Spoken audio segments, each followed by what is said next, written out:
Good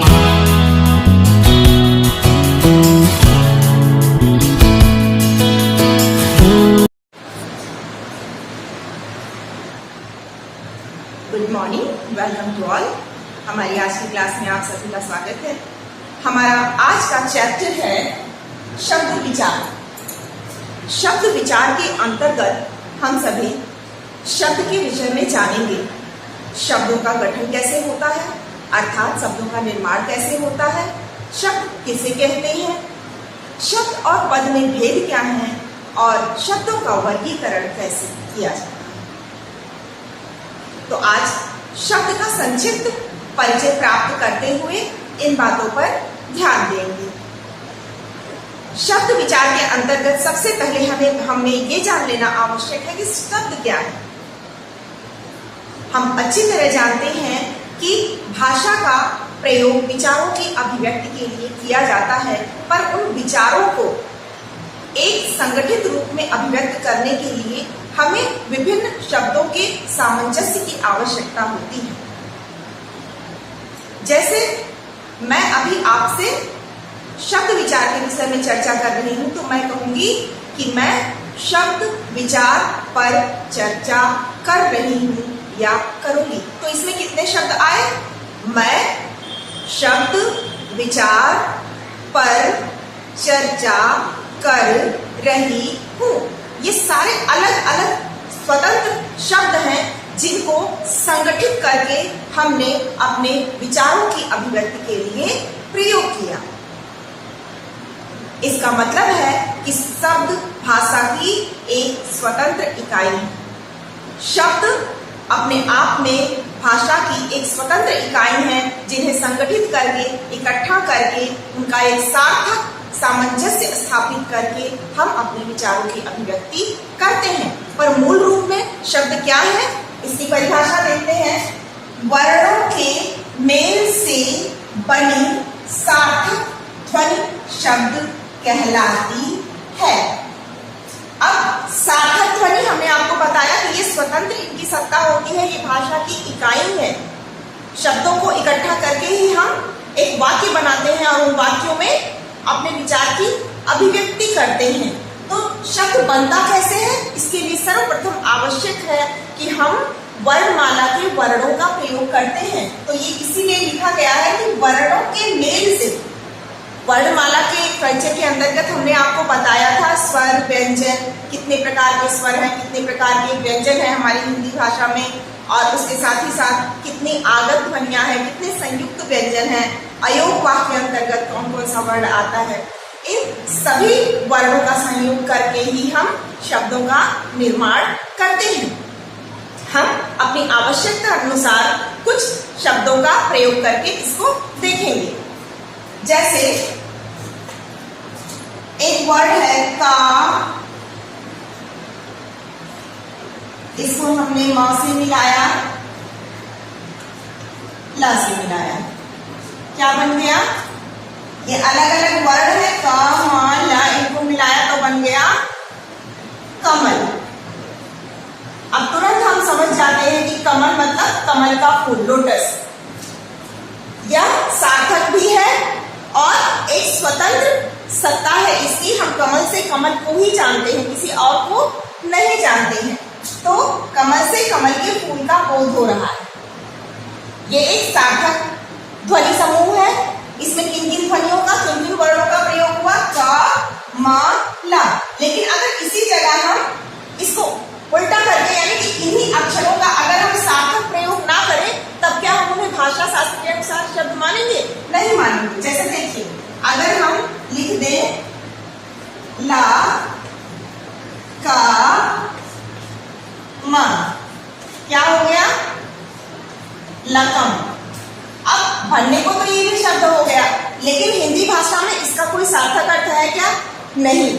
इसीलिए लिखा गया है कि वर्णों के मेल से बनी सार्थक। सार्थक होने के साथ ये भी याद रखिए, सार्थक और स्वतंत्र ध्वनि समूह कहा जाता है। ये स्वतंत्र होती है इनकी सत्ता। अब लगम भी एक शब्द तो बना, लेकिन ये निरर्थक है। इसका कोई सार्थक अर्थ नहीं है, इसलिए हिंदी भाषा शास्त्र में इस शब्द का कोई प्रयोग नहीं, इसे हम निरर्थक मानते हैं और शब्द के अंतर्गत इसकी गणना नहीं होगी। इसी के साथ छोटे छोटे कुछ शब्दों को लेते हैं, जैसे ना प्लस ला। ना प्लस ला क्या बना? नल। ये दो वर्णों को मिलकर के एक शब्द बना जिसका अर्थ है नल, पानी देने वाला टैप या हैंडपंप, किसी के लिए भी हम प्रयोग करते हैं। तो इसका एक सार्थक अर्थ निकला कि पानी देने वाला नल। लेकिन अगर इसी को, इन्हीं वर्णों को अगर हम निरर्थक रूप से प्रयोग करें, जैसे अगर हमने लिख दिया ला न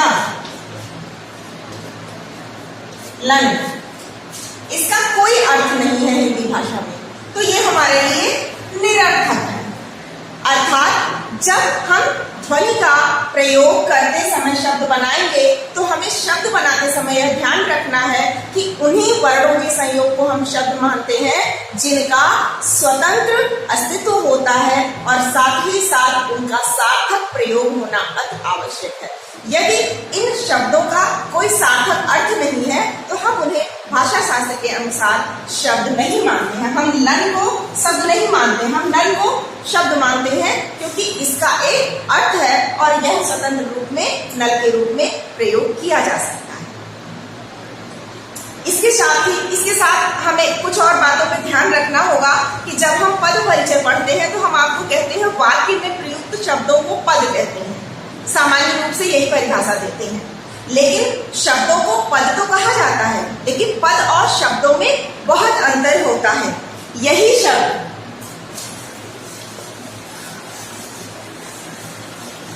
जैसे कि हमने कमल का प्रयोग किया, नल का प्रयोग किया, इसी तरह से पानी, लड़की, लड़का, ये डेस्टर, ये ब्लैक बोर्ड, कोई भी चीज हम लिखते हैं पेन से, पेन, किताब, कोई भी वस्तु जिसका प्रयोग करते हैं उसे हम शब्दों के रूप में लिखते हैं और उससे प्रकट करते हैं कि हाँ ये कलम है, ये स्याही है, ये ब्लैक बोर्ड है। तो इन सब के लिए हम सार्थक शब्द समूह बनाते हैं। अब शब्द समूहों से हम बनाते हैं वाक्य, यानी कि शब्दों के सार्थक मेल को हम वाक्य कहते हैं, जिससे हमारे किसी न किसी विचार की अभिव्यक्ति होती है। लेकिन जब वाक्य के अंतर्गत इन शब्दों का प्रयोग होता है, मान लीजिए हमने शब्द लिखा लड़का, राम, गीता, गीता, गीत, पढ़ना, आता है, इत्यादि। कोई भी शब्द ले सकते हैं जो भी हमारी मुख से निकले हुए शब्द हैं, वर्णों के संयोग से बने हुए, लेकिन जिनका कोई सार्थक अर्थ है। ऐसा कोई भी शब्द हम इस प्रकार ले सकते हैं। ये अलग अलग क्या है? लड़का अलग शब्द है, राम अलग शब्द है, गीता अलग शब्द है, गीत अलग शब्द है, पढ़ना अलग शब्द है, आता अलग शब्द है अलग शब्द है, इत्यादि। इसी प्रकार से अनेकानेक असंख्य अन्य शब्दों को हम शब्द कहते हैं जिनका अपना स्वतंत्र अस्तित्व है और कोई ना कोई अर्थ निकलता है, अर्थात वे सार्थक है। तो वर्णों के सार्थक समूह को ही हम शब्द कहते हैं। अब शब्द तो हमने समझ लिया कि वर्णों के सार्थक समूह को हम शब्द कहते हैं जिनका कोई अर्थ निकले, लेकिन हम इन्हीं शब्दों को पद कब कहते हैं? यही शब्द जब किसी वाक्य के अंदर विचार अभिव्यक्ति के लिए व्याकरणिक नियमों में बंधकर प्रयोग किए जाते हैं, तब इन्हें हम शब्द कहते हैं। जैसे इन्हीं शब्दों में से कुछ शब्द ले लेते हैं। लड़का आता है, हम यहाँ पहला सेंटेंस बनाएंगे, लड़का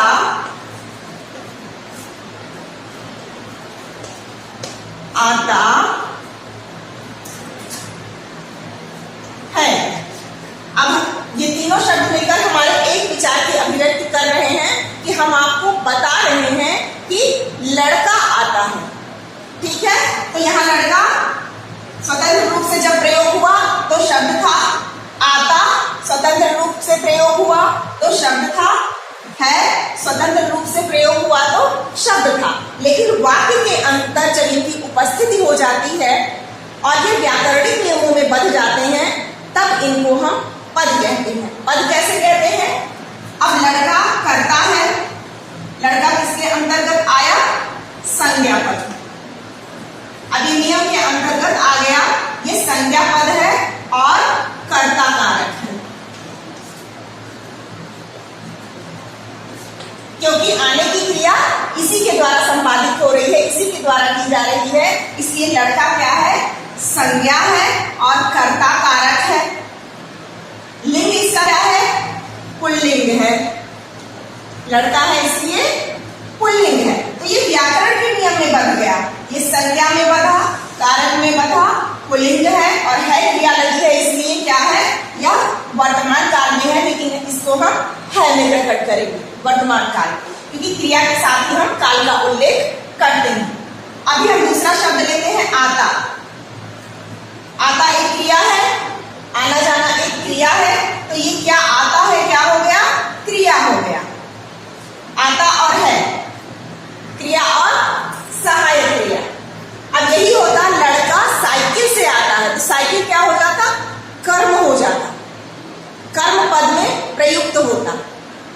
ठीक है, सकर्मक कर्म होता है, ये कर्म कैसा होता? फिर सकर्मक हो जाता। अभी ये आता है अकर्मक कर्म है, तो ये है तो शब्द ही, लेकिन जब ये वाक्य के अंदर प्रयुक्त हो जाते हैं संज्ञा, सर्वनाम, विशेषण, क्रिया, सहायक क्रिया के रूप में, तब हम इनको क्या कहते हैं? इन्हीं शब्दों को हम पद कहते हैं। संज्ञा पद है, ये क्रिया पद है, ये विशेषण पद है और उसका संपूर्ण पद बच्चे भी देते हैं। तो शब्द और पद दोनों में यही अंतर है कि जब हम शब्दों को स्वतंत्र रूप से प्रयोग करते हैं तब वे शब्द होते हैं, लेकिन जब उन्हें हम व्याकरण के नियमों में बांध करके वाक्यों में प्रयोग करने लगते हैं, तब वही शब्द जो है वो हमारे पद बन जाते हैं। जैसे यहाँ पर लड़का, आता है स्वतंत्र रूप से शब्द थे, लेकिन ये व्याकरण के नियमों में बढ़कर जब वाक्यों में प्रयुक्त हुए तो क्या हो गए?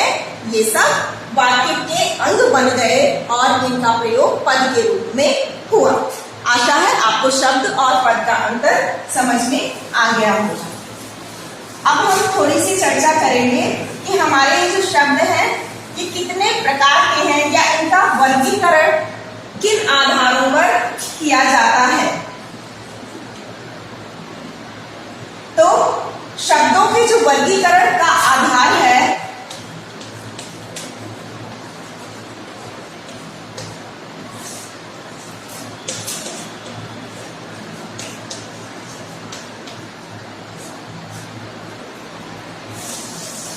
इसको थोड़ा ध्यान से समझना होगा।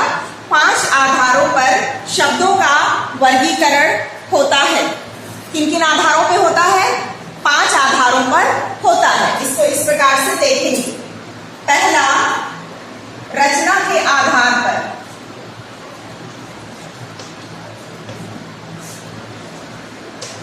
रचना के आधार पर। दूसरा, उत्पत्ति के आधार पर।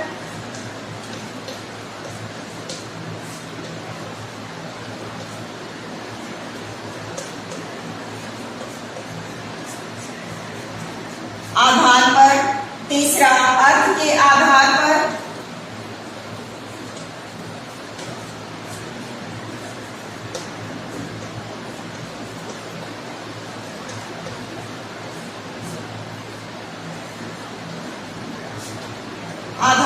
चौथा, प्रयोग के आधार पर।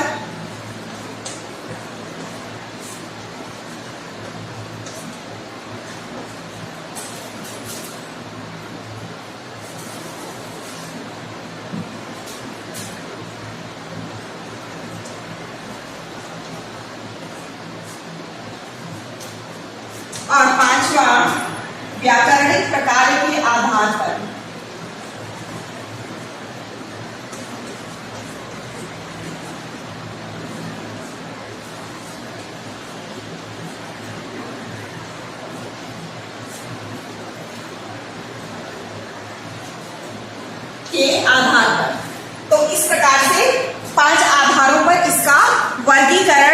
किया जाता है, जिनकी चर्चा हम अगले भाग में करेंगे। इनके ऊपर हम बारी बारी से एक ही आधार पर अगली कक्षाओं में चर्चा करेंगे। तब तक प्रतीक्षा कीजिए।